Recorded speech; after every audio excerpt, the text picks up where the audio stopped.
guys. So as you can see, I've had a good morning. Last night I had another nosebleed. Yes, I did. After Curtis got home from work, and I did nothing to make it happen again. The river was flowing, okay? So Curtis actually went back to the ambulance base and got me a nose pincher thing. I'll show you when we go back upstairs. I'm still doing laundry.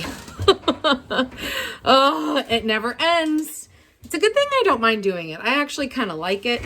The worst part for me is putting it away. That's the worst part, because I can fold it, I can wash it, I can do all that stuff. Putting it away is a chore. Well, I guess technically so is doing the laundry, but I find it kind of peaceful.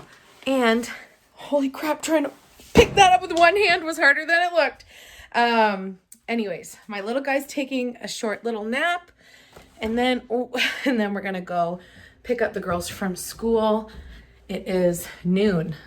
Yes, it is. So I'm about to make some lunch, and my little guy already ate. So, but I'm not a fan of alphagetti. He loves it. I do not. Okay, yeah, where's the nose pincher thingy? I'm making myself a burger, and I'm gonna have some leftover rice and beans from last night and a pickle. I'm just defrosting the burger. Looks pretty good. And then I'm gonna, cause it was in the freezer, so then I'm gonna cook it. This is the nose pincher. So I don't even want to do it because I don't want to like make it come back, but I looked adorable with this on my nose for 30 more minutes. Good times. I'm taking it everywhere with me because I'm so scared that I'm going to have a nosebleed, like when I'm picking up the kids at school. Then I'll just have my mask on with the nose pincher coming out. I don't know what's going on. But last night, guys, I need to work out more. I'm like at a breath right now. Last night, I was so tired, and I truly felt like a little kid when you get tucked in and you feel safe. Like, that's how I felt last night. Curtis and I were watching this new show. He decided to quit Sons of Anarchy. Ugh, Curtis. I just got my burger started. Yes, Curtis quit. I feel like I'm speaking into a microphone. Anyways, I'm gonna take a drink. Crystal Light, you guys, are you kidding me? I'm hooked, big time. So yeah, Curtis decided about last week that he was gonna quit Sons of Anarchy, and I'm sad because, okay, the reason why he wants to quit it, we're in season 2. Yes, season 2, a few episodes in, and it's inappropriate, okay? The show is not for kids. It's a little sultry, it's a little crimey, and a little bit of boobs, you know? So, Curtis decided that it's too much sinning for him, so he's not going to watch it anymore. But I still want to watch it, but it's scary, and I don't want to watch it by myself. So I don't know if I'm going to keep watching it or not. I haven't watched any episodes without him yet. I don't know if I'm going to. I'm kind of sad. But I also Googled like how the show ends because it's 2021 and you can do that and you can see if it's worth watching or not. The ending's really sad, but I want to know what happens. I think I'll probably end up watching it at some point. But not yet. I'm too scared. Anyways, whatever. So last night we started watching, 2 nights ago we started watching this new show called SWAT. Actually, I don't think it's that new, but it's got Shamar Moore in it from Criminal Minds. And I was wondering if it was going to be like a bonus package, like one, what do you call it? Spin-off, from Criminal Minds. I was like, maybe he's like not in the FBI anymore, and he's like now on a SWAT team, but it's a different person. Anyways, so we started watching that. That's pretty good too. So even though I liked the show that we were watching last night, I was so tired and cold, so I was like wrapped up in the blankets as tight as I could be, and I was like almost falling asleep, but Curtis was like, "Are you asleep? Are you asleep?" the whole time, because I play that game a lot where I just fall asleep and he doesn't know it, but then he does know it. But anyways, it's I fall asleep a lot. But I blame the anemia. You could also blame, the thyroid issues. I'm sure there's I'm on a lot of medication. There's a lot of reasons why I should be sleepy. Anyways, I slept so good. That's the best I've slept in a really long time. And I had some wacky tobacco dreams last night too. And I still, when you have a really weird dream and you wake up and you're like, is that happening? Was that real? Is it a memory? Is it a future thing that's going to happen? Or is it just complete hogwash? Probably that. But sometimes I do, it's called a déjà vu. Sometimes that does happen to me. Curtis doesn't think it does. He doesn't believe in that stuff, but I actually sometimes do see things before they happen. Because I'm not trying to like come out as a psychic or something. I'm not at all. I just, you guys, you've had those moments where like you're somewhere. And one of those, okay, I'll explain. One déjà vu that I had was when we were in Toronto. Winnie was 2. We were at the Toronto Sick Kids Hospital with her, and I was standing there crying, holding my baby girl, just so worried and scared because we didn't think we were going to be able to come home from the hospital in Toronto. So I remember I had this dream. I remember exactly where I was standing. I remember looking around the hospital, and in my dream that I had way before, I looked around and I was like, where am I? Because Toronto is a very, very multicultural hotspot. Like there are different ethnicities, different everything there. And I'm from friggin' just outside of Moncton. Like, I mean, we do have a lot of cultures and stuff like that around here, but it's not like Toronto. So I was like looking around and I was like, am I overseas? Where am I? Like I was so confused. And then I looked down in my dream and I'm holding this baby girl, and I remember feeling so scared and so upset. But I had that dream of that exact moment before I was pregnant with Winnie. So that told me, when I had that dream years before, I was like, why was I holding this little girl? This is such a freaking stupid, weird dream. Where the heck was I? And why was I so worried about this little girl? And so like I literally have goosebumps right now. So when that happened to me, I remember Curtis was waiting to speak to someone in English, and they had different like places where you could line up to talk to the triage. And I remember just like crying and standing there and looking around. And as it happened in Toronto, when I was actually there, not in the dream, years before, I looked around and I was like, oh my goodness, I've been here before. Oh my goodness, I remember that little boy. Oh my goodness, that girl has that same pretty dress on. Holy crap. Why is there so many different languages up on the walls? And I'm like, I've done this already. And I had that exact pan moment in my dream, and then looking down at Winnie, and that stuff happens. It actually does. And it happens when you have no idea what's going on. You literally sometimes don't even think it's a real like déjà vu, that it's just like, oh, you're crazy. But no, like it's happened to me way too many times to say, oh, it's a coincidence, Curtis. It's not a coincidence. It's a déjà vu. Already been seen. And to me, hold on, I'm going to flip that burger. I know in the Bible, God tells us, I know all the plans I have for you.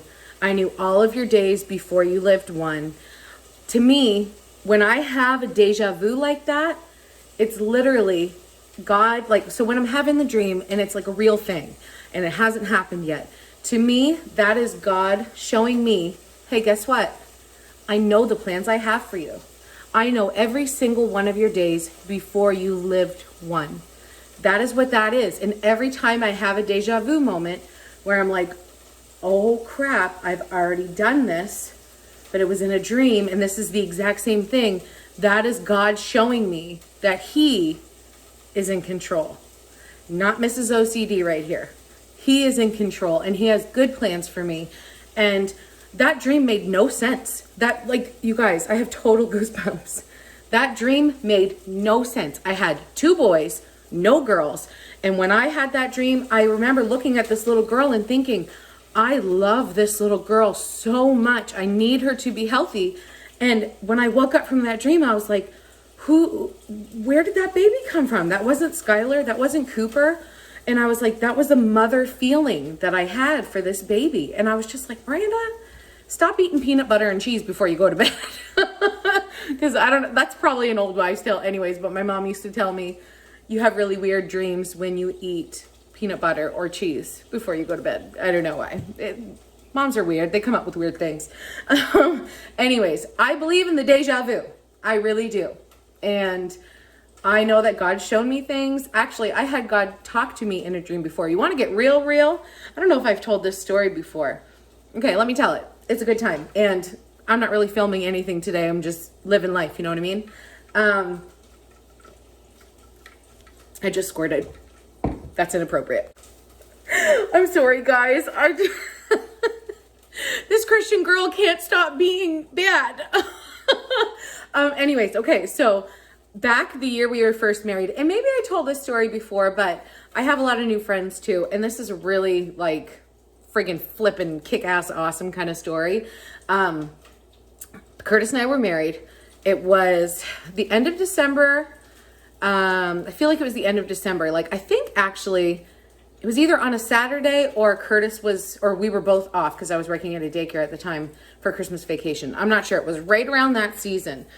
And I had a dream that I was sitting at a desk in a room filled with white. It was just a white room with a lot of bright light and a white desk with paper and pens and envelopes on it. So I was writing letters to God, and then he would send me a letter back, and I would open it and read it. And this happened multiple times in my dream: letter to God, letter back, letter to God, letter back. And it was just the most peaceful dream I've ever had. After I woke up, which was, I don't know how long I dreamt for. It wasn't a short dream, like it happened. And when I woke up, I was like, oh my goodness, that was the most amazing dream I've ever had in my life. God was talking to me in my dream. We were writing letters back and forth. And I was telling Curtis, and he's like, well, what did the letter say? And I was like, oh my goodness, what did the letter say? What did the letter say? And in my head, I couldn't remember anything except for one thing. Holy, that front pan's getting excited. The only thing I could remember was that God wanted me to tell Curtis to go see our friend Craig. So he was a youth leader in our church. We hung out with him and stuff with our youth group, and we had a college and careers group because like we were older and we weren't youth group age anymore, but there was a lot of kids our age. We were like 19 and 20, but you know, Christian kids get married early. So anyways, Curtis didn't even put his pants on. What? Hold on. He had pants on. Oh my goodness. Storytelling with Miranda. It's always a good time. He had pajama pants on. What I meant to say was he did not change his pants. He got into the car in his pajamas and went to Craig's house immediately. So Craig was 36 years old, and I think we were 20. Yes. So he went over to Craig's house, hung out with him, talked with him, you know, didn't say, hey, Miranda had a prayer or had a talking with God moment. What do you call that? I don't know. And God told me to come see you. What's going on? Well, he didn't say anything. He just went to be with Craig. No one knew what was happening. Curtis didn't want to make it weird, you know? That burger's so loud. I'm sorry if the audio is terrible. But anyways, so Curtis went to his house, hung out with him for a couple hours, and then came back home. And I was like, what was going on? And he's like, I don't know, nothing. He just hung out with him and the dog. Nothing seemed off or anything. And so a few more times, Curtis and I went to visit him over the next few weeks. And like we'd stop off on our way home from work, or, you know, we would just made it more of a habit to just keep him in our lives, because actually at the time he was going through a separation with his wife. He kind of walked out of the church, walked out of his responsibilities at the church. And we figured the reason why God spoke to me and told me that we needed to visit Craig, we thought that it was because he was struggling mentally, because he was hurting, because it made sense. He was going through separation and divorce, and he's struggling with his walk with the Lord. So we wanted to be those friends and be nice and kind and, you know, show him that he matters and we love him, without making it weird. You know what I mean? Anyways, what actually shocked us was, after that dream, it wasn't even a month after I had that dream about Craig and God, he died. Yeah, he had type 1 diabetes, and he was 36 years old, and he died alone due to complications with his diabetes. So when we got that call, you guys, goosebumps, can't make this stuff up, I'm telling the truth. When we got the call and found out that he had passed away, we were floored. Curtis and I were the only two people who knew about this dream at that time. After we found out what happened, we were talking with Curtis's family and stuff. We told a couple more people what had happened. And the day that we found out that he had passed away, we actually got a call from his dad asking us if we would sing at his funeral. And we did. We sang, we sang Go Rest High on the Mountain, the Vince Gill song. It was beautiful. And we sang I Can Only Imagine by Mercy Me. And actually, we watched that Netflix movie. Well, it's not a Netflix movie. It's I Can Only Imagine, the movie. It's on Netflix now, so you can watch it. And I suggest you do. It's really good. It really tells this full story about how that song was written, and just the amazing love that God has for everyone and what he can do, you know, if you just trust him. So anyways, we sang those two songs. Curtis really struggled, so I had to kind of like take myself out of the room, you know, in my head, and just like pretend I was just performing and not at a funeral. Because if you've ever sang at a funeral before, I've sang at a few, it is the hardest thing ever, especially when it's someone you love. But that day that his dad called us to ask us if we would sing, yes, I have.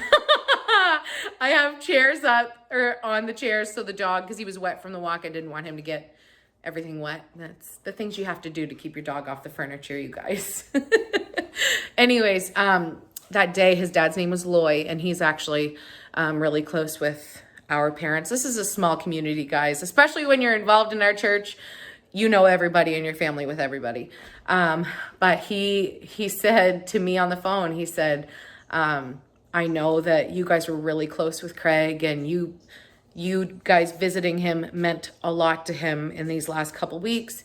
And he said it really made us laugh that morning that Curtis came here in his pajama pants. So it just, I believe in deja vus, okay? All that to say, dreams do mean something sometimes. Sometimes you're being chased by zombies and it makes no sense at all. Other times you talk to God, you know? Dreams. Amazing. Here's my lunch, you guys. Doesn't that look perfect? So delicious. I'm gonna go eat this with some water and definitely some Crystal Light after for a little something sweet. These are the two that I have so far, and I'm gonna buy all of them. There's about to be a shortage in Moncton because I'm taking all the Crystal Lights, guys.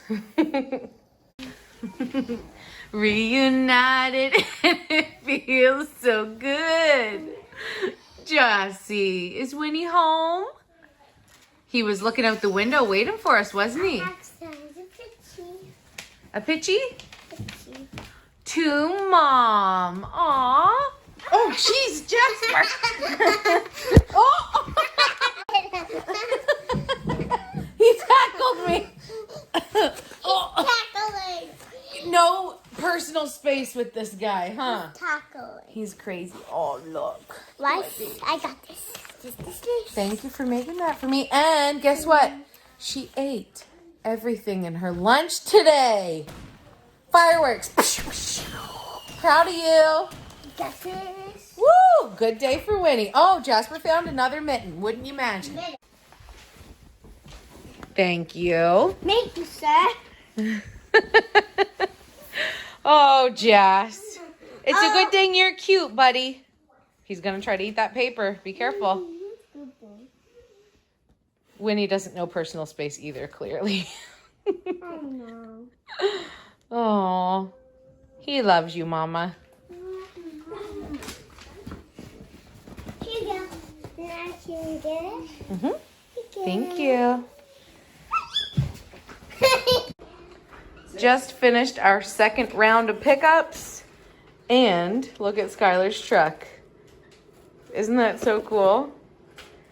It was made for art class. And now it's Winnie's toy. Adorable. Good job, Sky. Thank you.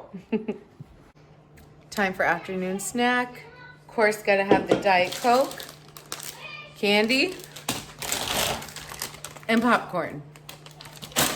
It's like a movie theater snack, except for you're at home waiting for the government to tell you how many COVID cases you had today. Very similar. You guys, I am just responding to comments now, and this little queen came out of her bedroom with some nails on. I love it so much. And then show me what you're doing with your fingernails, Winnie. Like this. She was doing that with her fingers, and then she was like, do I look like a teacher? I need my heels on. Ooh, yes, definitely high heels. I'm going to go play now. Okay, have fun. Don't be suspicious. Don't be suspicious. I love you. We're just sitting down to supper, and I made the Baja salad, even though there's a J. Apparently it's Baja, which is cool. It's not Baja. Silent J, like jalapenos. Jalapenos. Jalapenos. Anyways, I made that salad. I kind of wanted the dill pickle one, but there's only one left, so I'm going to save that one for tomorrow. I'm going to eat this one today, and then I have a little bowl of goulash to go with it. And yeah, that's supper. And Cooper's still not up here yet. And Winnie's having noodles with butter on it. And it's not craft dinner, but you love it, don't you? Mm-hmm. Skylar. Psh. I have to do 10 push-ups. 10 push-ups. Good job, Cooper. I want to do 10 push-ups. Only got 6. Good job, Mama. I'm Pinky. Mm-hmm. Pinky. All right, you guys. The kids are just finishing some Mario Kart. Then we're gonna do bedtime, snack and show and stuff. I just finished the dishes. And now I'm gonna edit the vlog together really quick. But I've already started it, so it should be fine. And yeah, that is the life of mom when dad's not home. I'm just grateful that there's no sports tonight. We're still in the red zone. So there's no sports for a while. But anyways, life is good. We're busy. I'm busy all the time, even if I'm doing nothing, which is the weirdest thing. I'm always doing something. And if somebody asks you, hey, what'd you do all day? It's like, ask me, I don't know. Like literally the time just slips through your fingers. Like I did not relax, read a book, watch TV, any of that today. Nothing, not at all. Actually, that's a lie. I watched 20 minutes of Extra Sweet Sugar Rush show, which is a baking show, on Netflix while I was eating my lunch, but then I had to go get the kids from school. So yeah, the time just slips through your fingers, guys, but I promise I was busy. I look like I was busy, and I hope tonight that I can paint my nails, that I have enough energy to do it, because I think my hands are so ugly now. Like I like painted nails, and I have all that new nail polish. So that's the plan for tonight. Hopefully it all works out, because I can't look at my hands another day like this. I just got so used to them being pretty.